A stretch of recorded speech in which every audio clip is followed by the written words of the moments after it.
Dia bangun tengah malam, dia dengar banyak orang duk ceramah tentang bangun malam, dia pun bangun. Dia semayang, dia tak ingat apa. Dia doa, dia tak rasa dia berdoa. Dia sujud, dia tak rasa dia sujud. Dia semayang, dia tak rasa apa.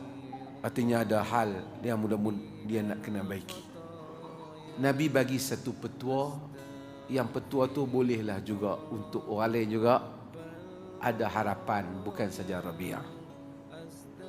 Mungkin tentulah makam kita tak sama dengan makam Nabi, tapi sekurang-kurangnya kita akan bertemu dan berjumpa dengan Nabi sallallahu alaihi wasallam.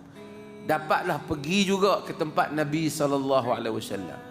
Caranya apa? Caranya dengan membanyakkan sujud.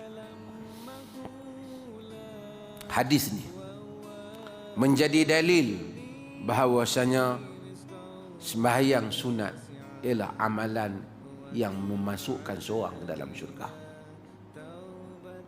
Dan perkara yang paling besar, afdal dalam sembahyang itu, ulama bincang, qiyam lama ke bagus, sujud lama ke bagus.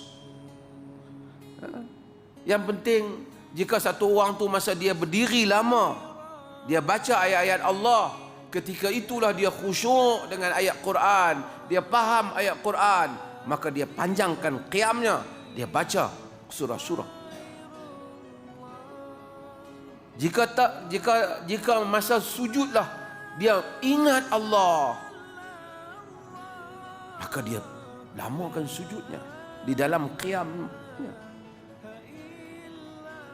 Banyakkan bilangan sujud, hanya banyakkan rakaat.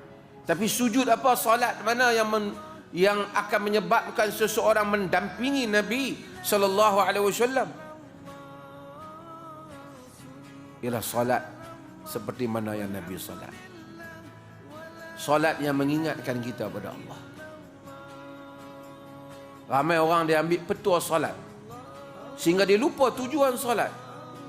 Sebahagian ambil petua salat duha bukan kerana nak mengingati Allah pada waktu duha, hanya semata-mata kerana nak bagi dapat duit banyak.